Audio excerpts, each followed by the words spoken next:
Welcome to the MLB Power Hour. Chris Stanton, MLB Wholesale Lending. And this week I'm here, lucky to have the pleasure of interviewing Nazariy Kachan, a loan officer that's been in the mortgage business just about 3 years. So welcome, Naz. Thank you, Chris. Why don't you tell me a little bit about how you got started in the business? All right, so I used to be a general manager at the Famous Days restaurant. It's a barbecue joint. I was managing, pretty much all the day-to-day operations. Everybody knows how a restaurant works. And I always believed that relationships are your best currency. And I happened to have a friend who was in the mortgage business.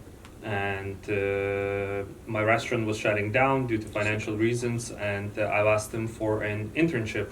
I graduated with a business degree and wanted to really pursue it, at some point in my life. And I didn't know anything about mortgages besides, just like general terms. So something like, oh, if you want to get a house, you have to go get a mortgage. And so I asked him for an internship, and I came to the office. I started my internship, just starting learning something about the business, small things, how everything works, what it means. Why do people get into this business? And after about 2 months, he offered me a sales position. That's how he branded, sales position. At that time, I did not know exactly what I was getting into. So he told me, hey, listen, you will be in great hands. You will be working with our vice president of the company, which rightfully was Chris Stanton. And he said that he'll teach you everything, as long as you're just willing to show your passion and commitment towards something, you will get great results, and it will set you up for the rest of your life. So what were some of the things early back when you started this, when you made that decision to get into the mortgage business? What were some of the things that were going through your mind? What was it like to kind of make that commitment to go from the field that you were in and kind of jump into something that was totally different that you really had no experience in? So my biggest one was that I wanted to realize my potential. I always had a feeling that I can do more in this life than just stick 9 to 5 type of job. I figured if I have to give it a shot, I have to try something while I'm still, I was on the younger side, and I did not have a family, did not have kids, so I figured, if I ever to get into this type of field, it had to be the time now, while I can still do it. And the risk was huge. It's because, if, the job did not guarantee any salary or any of that. It was all up to me, and it was all up to whether I can make it happen or not. And it was definitely a huge risk factor that definitely played on both ways of being feared, I'm not gonna make any money at all, or also it pushed me to do anything that I can to start earning. And those were like the biggest fears, me entering this industry. So being as just completing like your third year, heading into your fourth year, how many transactions do you think that you've been involved in?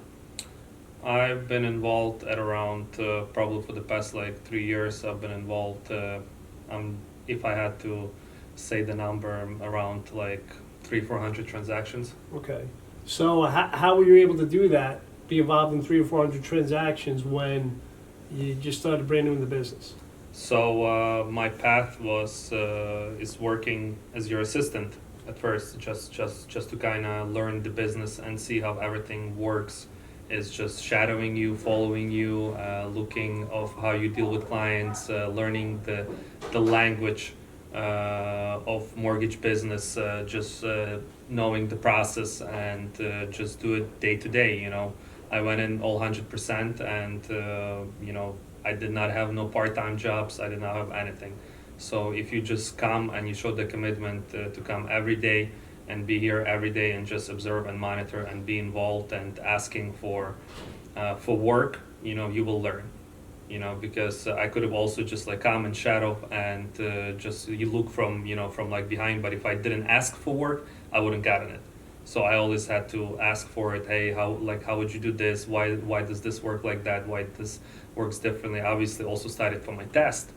So that's what gives you like just like a very basic knowledge of how to be in this business. But obviously the biggest one was to being able to be involved in your transactions and just seeing how you deal with clients and what is it exactly is about this mortgage business.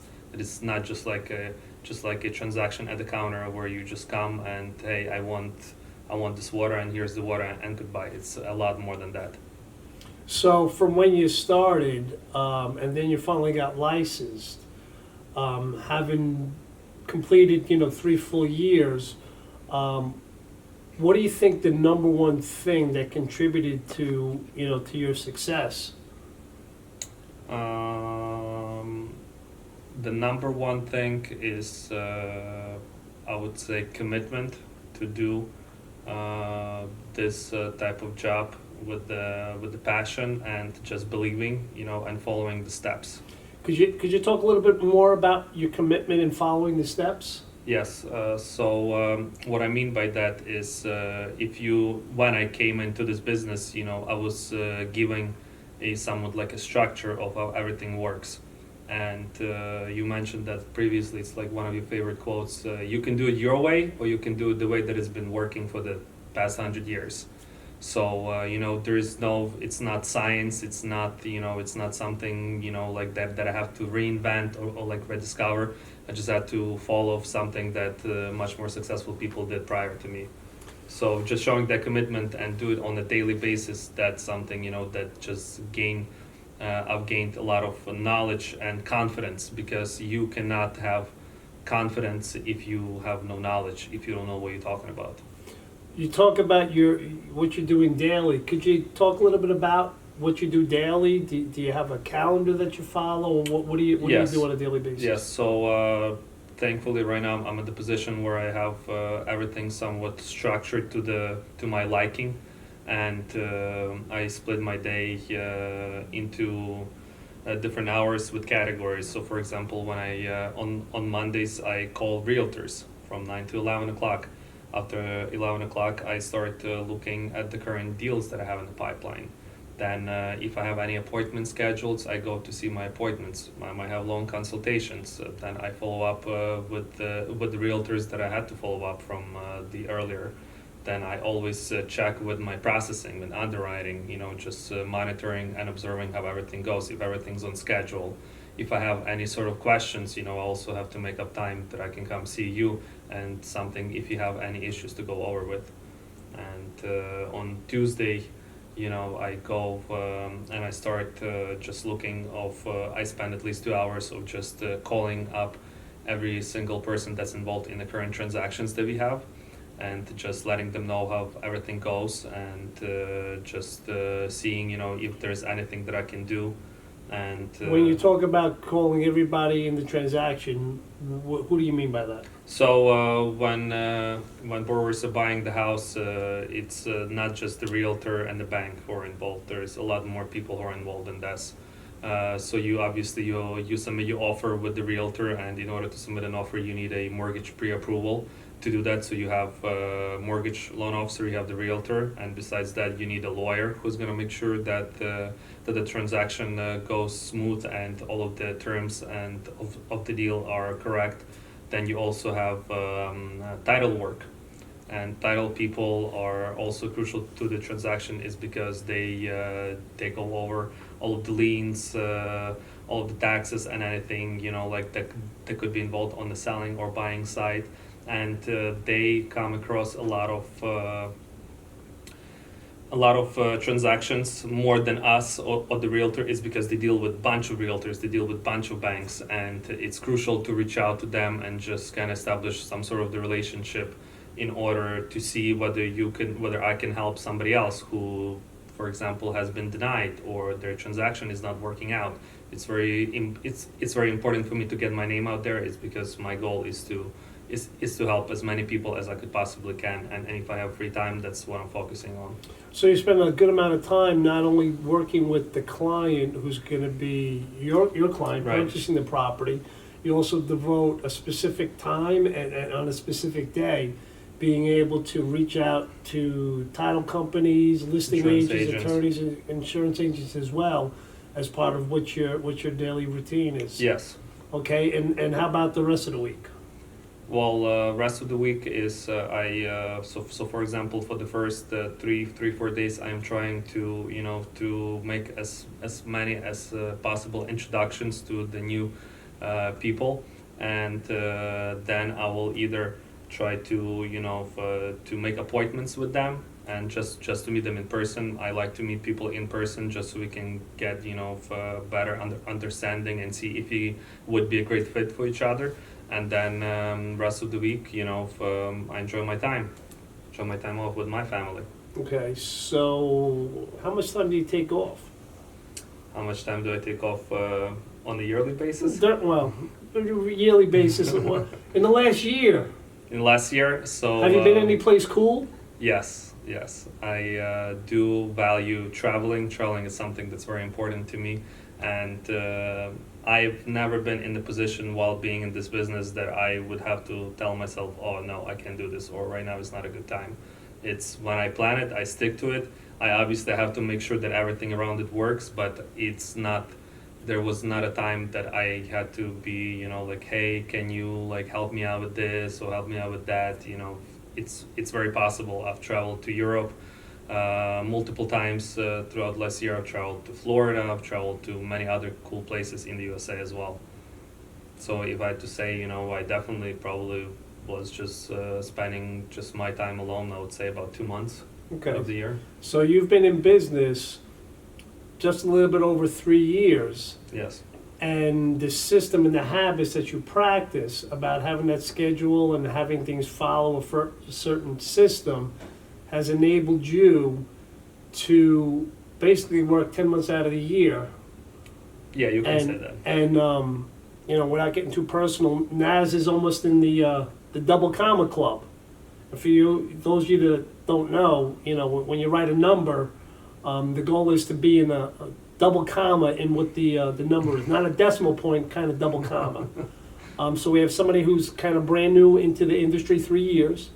So those people that are veterans on the, viewing this, can look at somebody who's new to the industry, totally new to the industry, that has a system in place, that's following their system, has a routine and has a commitment to stick to the system that only works 10 months out of the year and has a thriving business, which enables him to be able to do all the traveling and all the other things, that he does. He also, what was it, a year and a half ago, he purchased his own house. Yes, that I did. Again, all through, his efforts and what he's able to deliver by the business that he's been able to put together. Just, a fantastic way to have a system in place that's going to allow him the freedom to be able to, basically work 10 months out of the year. It's just a fantastic way to develop it, and it's a true success story to be able to have a system set up. However, he did set up the system, and he works the system on a daily basis. Yes. You have to be 100% just following it. What are some of the difficulties that you come across or came across in your development of the system? Difficulties are always, I can only say difficulties are always within yourself. So for example, I wasn't born in this country. English is not my first language. So I've always had that fear that, people might not take me seriously, or people might not want to listen to what I have to say, or people might think whatever. All of this goes away once you have the knowledge, and once you know what you're doing, once you have the system in place. All of this goes away because people value your knowledge and what you do more than rest of the other things that might come into place. So that's one of the fears that maybe stopped me from getting maybe even more success early on. I don't know. The second thing is not knowing whether you're gonna get your next deal or not. It's for me, like when I was getting into this business, I thought it was some sort of gamble, and clients will just pop, out of nowhere, and maybe the miracle was gonna happen, or maybe, I don't know, I didn't know I did not know how was I supposed to look and search for business. So I did not know that, and that was always a difficulty. There was always a fear. But once I started, shadowing Chris, once I started to see some of the practices that we have in place, once I started seeing people around and what they're doing, and just constantly, learning from more successful people, I started to developing, like my own system, something that works for me, shifting my focus on the areas where it's needed to be, and I started seeing success. And that took away all of the fears, that I've had, at the beginning of this. So your system of consistency, following your daily routines, your daily success plan, and sticking to it has what's enabled you to be able to get to the level that you're currently at. That is correct. Somebody who's either just starting out, or maybe they've been in the business the same amount of time, or maybe even longer, that haven't been able to reach the levels of success, whatever that means, for the person who's interpreting it. Right. What's one piece of advice that you would give to anybody who's either not at the level that you're at, or is starting out and wants to get to that level? What's one piece of advice that you could give? Well, if I had to only make it as a one piece advice, is really think if that's something that you wanted to do, and if you want to do it 100%. Don't do it part-time, don't do it like, I'll see how it goes. If you want to do it, come see us, come see how we work, come see if that's something that you enjoy. It will take you, I promise, it will only take you about 2 weeks to realize if that's something that you want to do, and whether it's worth it. But if you decide to do it, then do it 100%. Don't look for excuses, don't look for part-time jobs, don't look for anything. Just stick to the system that's been in place, and the results will come. So if you want to get the details on exactly what Naz's plan is, his daily activities, you can email me at chris@MLBPOWERHOUR.com, and we'll send you over the template of his daily success plan. Thanks, Naz. Thank you, Chris. All right.